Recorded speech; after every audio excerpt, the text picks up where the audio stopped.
So we will now hear from Darren, who's one of the members of the Learning Action Alliances, to see how the LAA has helped them with regards to delivering surface water management.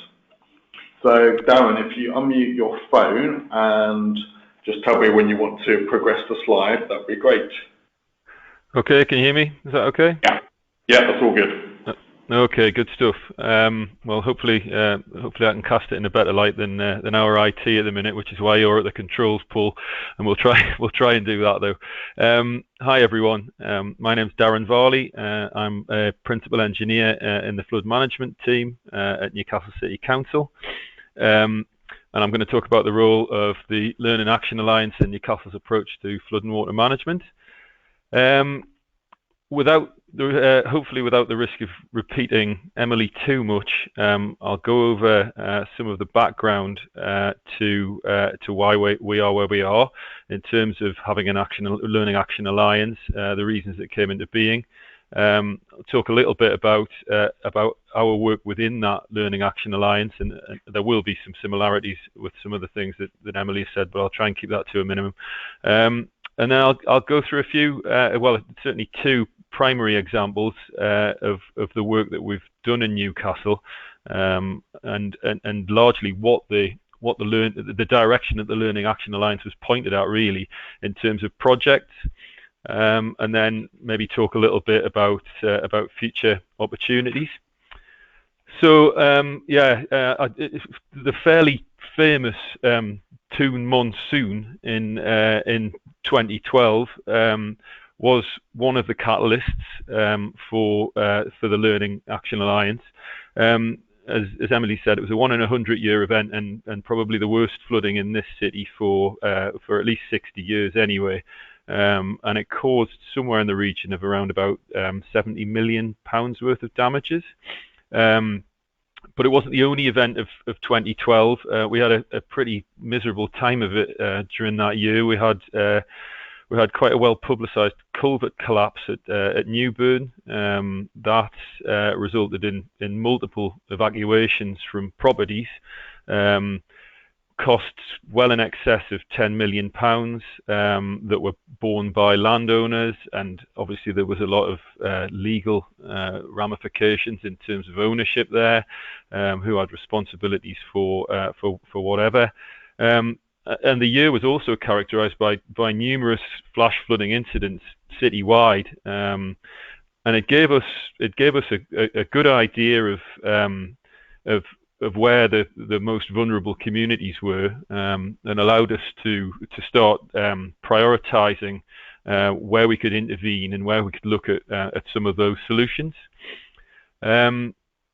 We were able to attract, well, not to attract. We were given some funding by the cabinet at Newcastle City Council in order to look at flood alleviation schemes. And at that time, that was kind of when we got to grips with the whole FCRM funding cycle through the Environment Agency, and we did have quite a bit of seed funding from Newcastle, so it allowed us to be quite far-reaching in terms of what we could do with the money.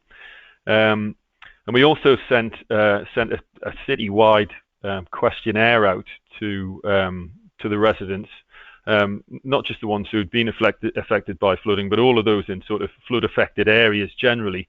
It was very wide-ranging, and we got loads of information back from that subsequently informed a lot of the mapping, GIS information that we still use quite regularly at the moment.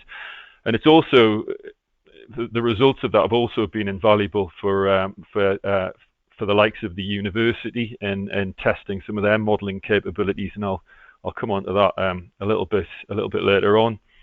And I think as a result of working with Newcastle University, particularly around flood risk management and GIS issues and the like, it became the first Bluegreen Cities project. Newcastle was put forward as a demonstration city, given all of the stuff that was going on, the fact that it was such a hot topic in terms of council business. So that was maybe 2014 when the Bluegreen Cities was launched. And at that point, Paul, you can stick the second bit of that slide on if you like. You got it there? I think it's just the kind of Bluegreen Cities. Yeah, that was the kind of blue-green vision I think that we had at the time. The Bluegreen Cities board was, as Emily said, was made up of the risk management authorities together with the university and two consultants at the time. There was Arup and Royal Haskoning, and I think it was 3 times a year we'd meet to talk about the academic project that was underpinning that, but also to talk about what we were doing within our own organisations and where there was opportunities for collaboration within them. So it was really in the wake of that we had the Bluegreen Cities. The Learning Action Alliance was set up, and really from Newcastle's point of view, it was to look at resilience, having witnessed the impact of a 1 in 100 year storm in an urban environment. And obviously conscious of climate change predictions. That was a lot of the focus. I think it was Emily might correct me if I'm wrong, but I think it might have been the first in the UK, albeit there may have been others abroad, maybe the Netherlands or some such. If you click over, Paul. Right, it's a rather squiggly lined map, but it's probably not that clear. Go back one, Paul. Sorry. Well, we got a brief glimpse of it anyway. I'll talk about it. It was the previous map was something that was done around that time. It was around between 2014, 2015, and finished in 2016. That was our city centre surface water management plan, and it was a collaborative document that was produced by. It was actually done for us by AMEC, but it was project managed by ourselves with, Northumbrian Water with ourselves and the Environment Agency feeding into that process. It looked at flood risk in the city centre and identified key corridors. And if you look at it, I know it's not the clearest, but there's a corridor C there, and I'm probably going to talk a little bit about. In terms of what the Learning Action Alliance has done, I'm going to talk a little bit about that corridor in a bit more depth as we go on. So that's what I'm referring to. It's the corridor that's kind of second from the left. The second from the left, yes. So that was produced, and it really it looked at it identified the affected properties and business households and businesses within the city centre at risk of flooding, and then looked at opportunities to try and mitigate that flooding, and then it went through a fairly high level cost benefit exercise based on those opportunities. But what it has given us is a blueprint for what we need the kind of long-term aspiration in terms of flood risk management for the city. Now, in terms of costs, it's not something that we can wave a magic wand at and for it to happen overnight. We know that that's not going to happen. But within there are a number of opportunities that can be taken. And I think certainly in terms of that, the corridor that I mentioned, I think that there are opportunities that we are in the process of taking, and I'll explain those in a little bit more detail in a moment. Just looking at the map there, one of the areas that we will be talking about is that grey quadrant just in the middle of that flow path. That's Science Central, and we'll talk a little bit more about that. But just in terms of the Learning Action Alliance in general, as Emily said, it's been an opportunity to kind of discuss stakeholder plans, and we've discussed redevelopment proposals. We've talked about catchment management and catchment partnerships. We've talked about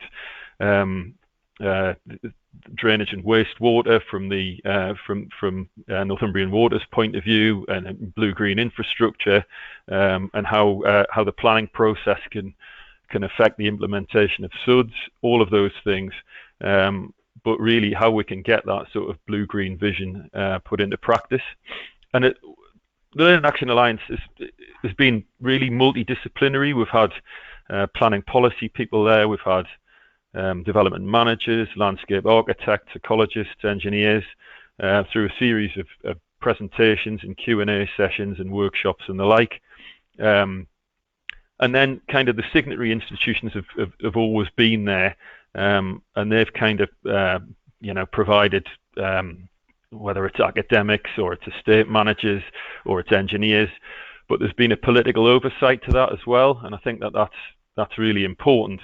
It's really key within a Learning Action Alliance that you get the right people involved at the right time. I think one of the things that really is absolutely crucial is that if a Learning Action Alliance is going to have an influence, then it needs to engage, but it needs to be early.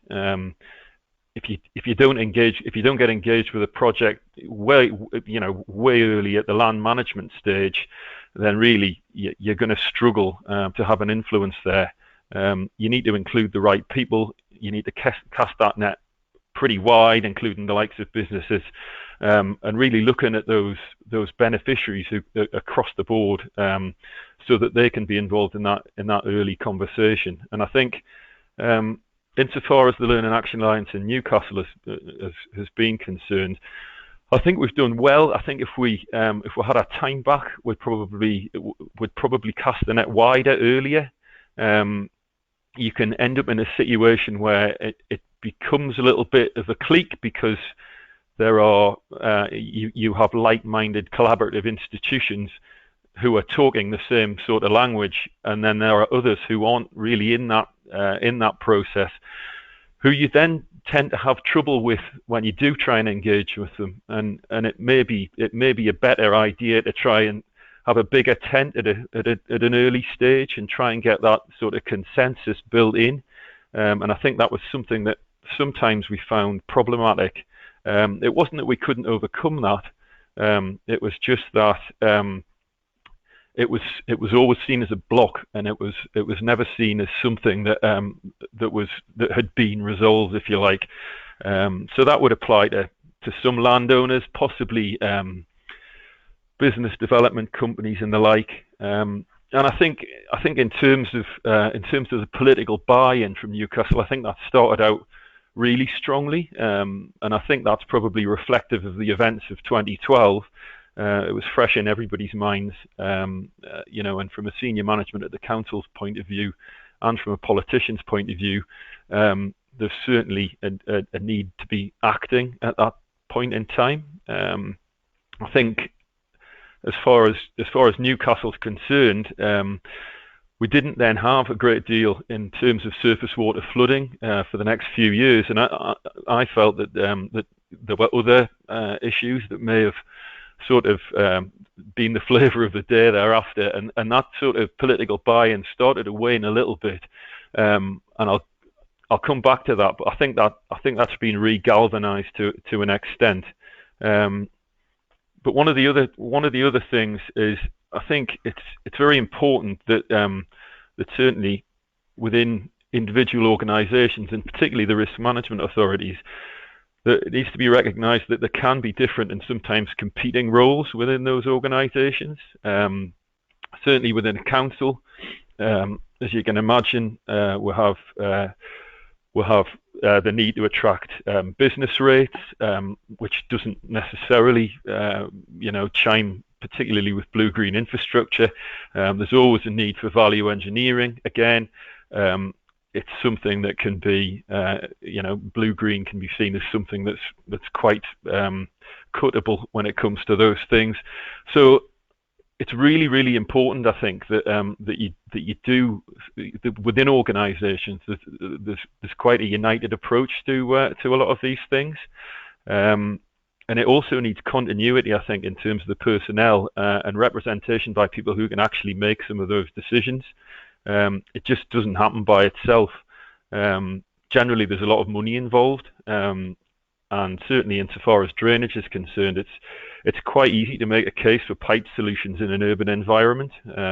So it's not easy, but I think the benefits, if you can have that drive and that united approach, are certainly tangible and significant. And yeah, just to echo what Emily said as well about leadership, I think it is really important to have somebody who can drive that forward as an individual, and I think we've had a few. And I think they've all done that to a decent extent, but you have to have it. It can't really happen by committee, otherwise everybody will sit and look at each other. So I think there have been spin-off partnerships that have acted in conjunction with the Blue-Green Cities project and the Learn and Action Alliance, and we've had really integrated working between the risk management authorities. Stina will talk about it a lot. The Northumbria Integrated Drainage Partnership, which looks at solutions to flooding from multiple sources. It's a three-way partnership between the Environment Agency, the Water Company, and the local authorities, and that's really flourished. I think certainly in terms of the evolution of all of this, we're in a better position now in terms of national and local standards. We have better planning policy, I think. We've even got regional standards when it comes to lead local flood authorities. So some of these things, certainly if there's a planning aspect to it, it means that you do have something to fall back upon, and I think maybe 4 or 5 years ago that wasn't as prevalent. But I think the main thing in terms of Newcastle has been the recent climate emergency. That's something that's been it's not unique to Newcastle. There's a number of councils around the country that have declared a climate emergency based around a carbon net zero target by 2030, which is obviously a very formidable target to try and meet, given the previous target was 2050. So yeah, but in Newcastle we now have a scrutiny committee to oversee the council action on that, and we have a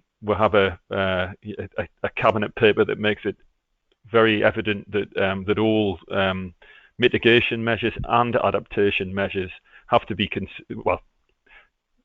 rephrase that. Mitigation and climate change mitigation and adaptation measures need to be considered in all council decision making, and that will be overseen subject to scrutiny, and certainly gives us much more of a hook into some of the decision making around major projects and trying to get blue-green adaptation measures kind of integrated into these projects.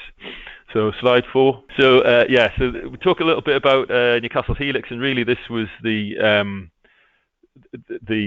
original Blue-Green Cities group kind of focused on this as a project to start with. There's a development partnership between the council, Newcastle University, and Legal and General. I think they're some of the kind of headline metrics that have come out of the project.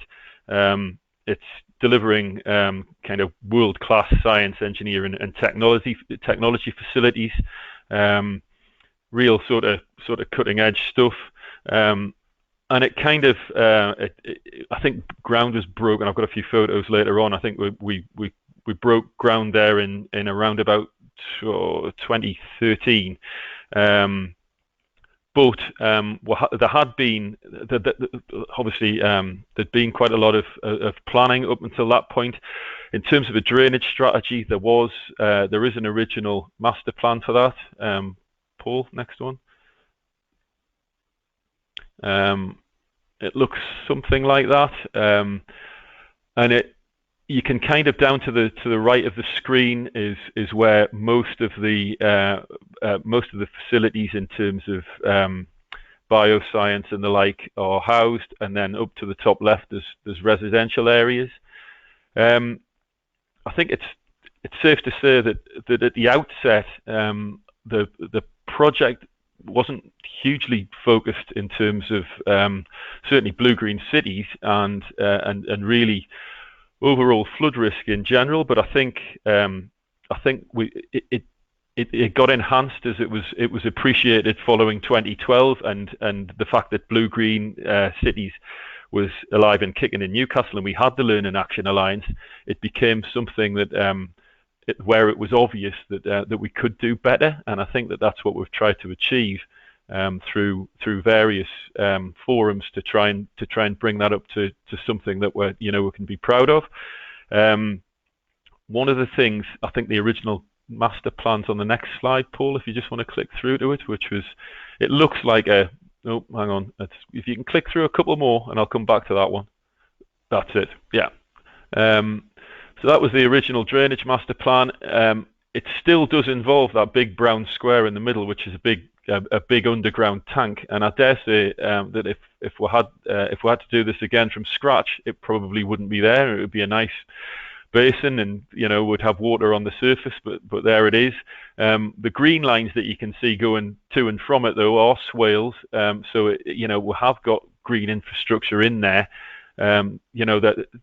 I think that one of the things that's come on since then as well is the individual projects themselves, the individual buildings have really come on in terms of their own drainage strategies and show some excellent examples of rain gardens and permeable surfaces and the like.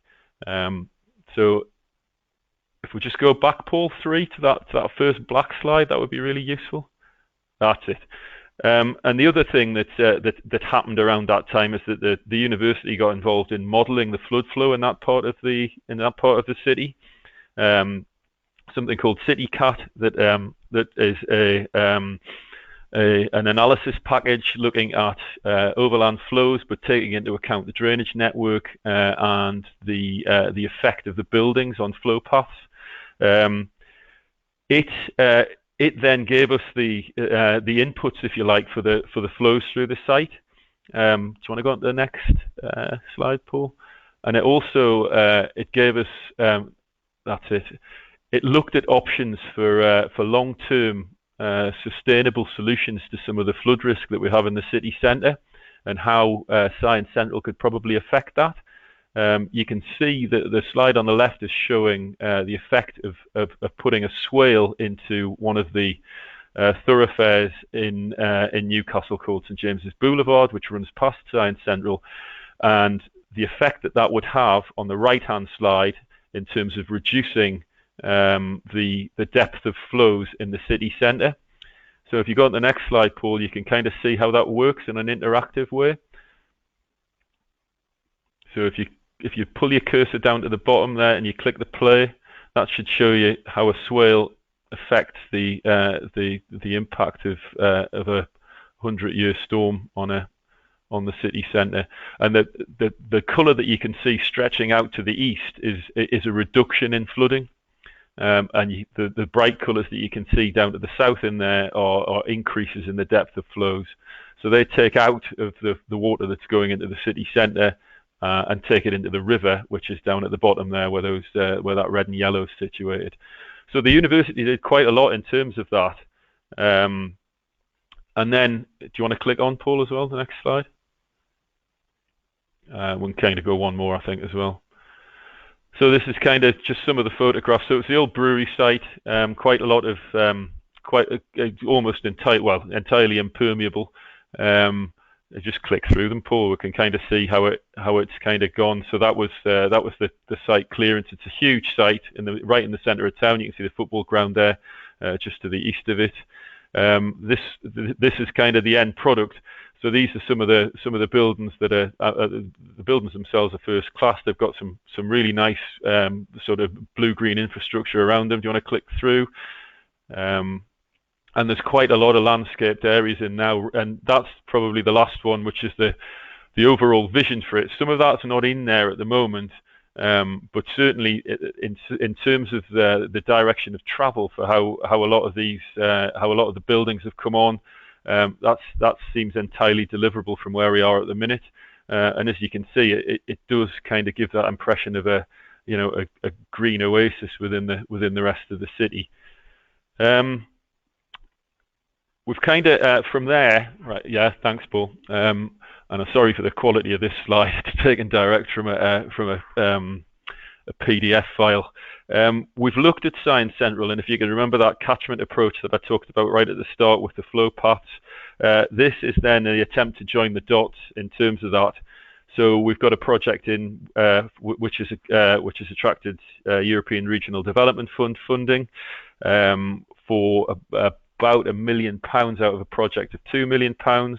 We're currently working on that, and that we've got a really good partnership approach to that with both ourselves, the water company, Royal Haskoning, the Environment Agency, and again the university through their modelling packages are all working on this project, which is just higher up the catchment than the Science Central area. But we've got a lot of continuity in there that's come from the Learning Action Alliance. The same people are involved in it, and everybody is pulling in the same direction because we understand what the potential long-term benefits are if we can deliver right throughout that corridor. So again, it kind of touches on the interoperability thing that Emily talked about before. It's a scheme that looks at improving cycle infrastructure on the transport side. It's trying to reduce flood risk in the city centre by the use of natural systems. So the academic project really feeds into that as well. And if we go to the next one, Paul, and that's right at the bottom end of that corridor. That's the Fourth Yards development framework, and that looks at how we can find a surface water outlet to the city centre. Again, it's a development area. We're looking at, in conjunction with the water company, trying to recategorise some of the old combined sewers that are in there to allow us to have a surface water outfall into the Tyne. And that would really deal with all of those flows from that whole corridor and allow an enormous amount of surface water to be taken out of the sewer network and into the river. So all of that really has come through the Learning Action Alliance and the ideas that have been talked about and wrestled within there.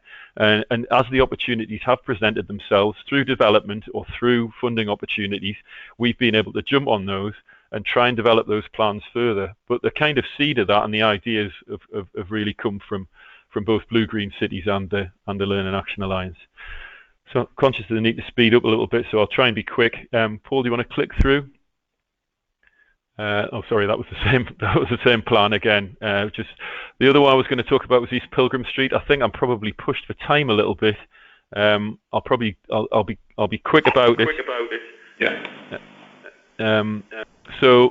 Yes, this was something that that will be the next one off the rank, if you like, in terms of Newcastle. We're looking to put a green infrastructure plan into that area of the city. We've had Learning Action Alliance involvement in it. We've done walkabouts. The difficulty is in trying to get an infrastructure plan together. We have got sites coming along now. Again, in terms of continuity in Bluegreen cities, Arup have been involved in some of the developments. That one in particular. We are working with Arup, who obviously have their signatories to the original Bluegreen cities. It makes our job a little bit easier in that sense because they kind of know what we're going to be aiming for. But it would be good to have those infrastructure plans in place for the whole of that area. It's very difficult to achieve, but if we can set an exemplar in terms of the first developments that are off the rank, then hopefully that's something that can carry through the project. And yes, just a thing about future collaborations. I think one of the things would be branding and marketing. I think it's possibly something that we could do a little bit better and will seek to do better with in the future.